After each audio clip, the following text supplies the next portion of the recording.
કે આ દીકરીના પટ્ટા મારા છે, પટ્ટા મને મળવા જોઈએ અને ગુજરાતમાં આત્મા જાગવો જોઈએ.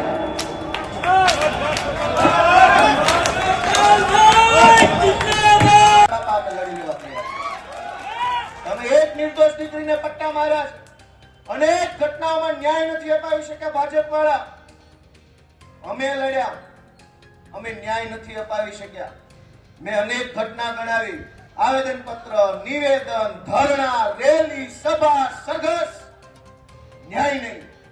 ઘટના ચાહે બળાત્કારની હોય, ઘટના ચાહે લૂંટની હોય, ઘટના ચાહે મારામારીની હોય, વ્યાજ માફિયાના ત્રાસથી દવા પી જાય, લોકો આત્મહત્યા કરી જાય, ઘટના ચાહે કોઈ પણ હોય, ન્યાય નથી મળતો.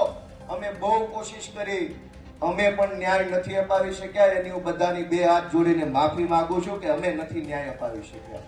એનો મને અફસોસ છે, હું માફી માંગુ છું. અને આ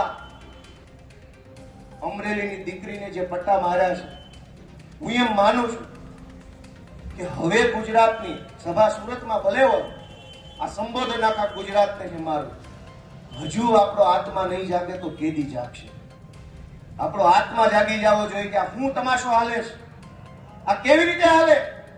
ગુંડાઓ, બુટલેગરો, માફિયાઓ, તોડબાજો, ડ્રગ્સ વાળા, દારૂ વાળા, રેતી વાળા બેફામ ફરે અને નિર્દોષ માણસને પોલીસ સ્ટેશનમાં માર મારે છે.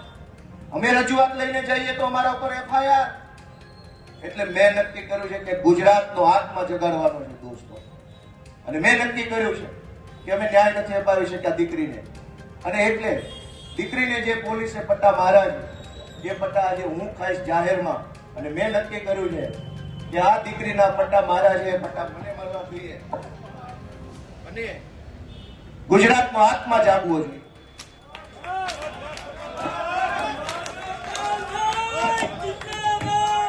ગુજરાતનો આત્મા જાગવો જોઈએ. હવે ગુજરાતનો આત્મા જાગવો જોઈએ. મૂકી દો, આત્મા જાગવો જોઈએ ગુજરાત આખાનો. દીકરીને પટ્ટા કેવી રીતે પોલીસ મારે? મૂકી દો. ગુજરાતનો દોસ્તો આત્મા જાગવો જોઈએ. આત્માની અંદર લાગવું જોઈએ. દીકરીને પોલીસ કેવી રીતે પટ્ટા મારી શકે? દોસ્તો, આ સજા મને મળવી જોઈએ. આ સજા મને મળવી જોઈએ. જેને દીકરીઓ, ગુજરાત આખાની દીકરીઓ પર અત્યાચાર કર્યા, સજા મને મળવી જોઈએ. દોસ્તો, અમે ન્યાય નથી અપાવી શક્યા એનો મને અફસોસ થાય છે. અમે ન્યાય નથી અપાવી શક્યા. દોસ્તો, હું ગુજરાતનો આત્મા જગાડવા માંગુ છું. કોઈ અમને જિંદગીભર મત ન આપતા, અમને હરાવી દેજો, પણ દીકરીઓને ન્યાય અપાવવા માટે તમારા આત્મા જગાડો. તમારા આત્મા જગાડો. અમને આખી જિંદગી મત ન દેતા, હરાવી દેજો. દીકરીને ન્યાય અપાવશો કે નહીં અપાવો? અમે મહાન નથી, કાલ મરી જઈશું. આ પાર્ટી ખતમ થઈ જાય, દીકરીઓની ઇજ્જત કોણ કરશે? અને આ એક દીકરીનો સવાલ નથી. ઝઘડિયામાં બળાત્કાર થયો, જસદણમાં બળાત્કાર થયો, દાહોદમાં બળાત્કાર, ચારો તરફ બળાત્કાર થાય છે.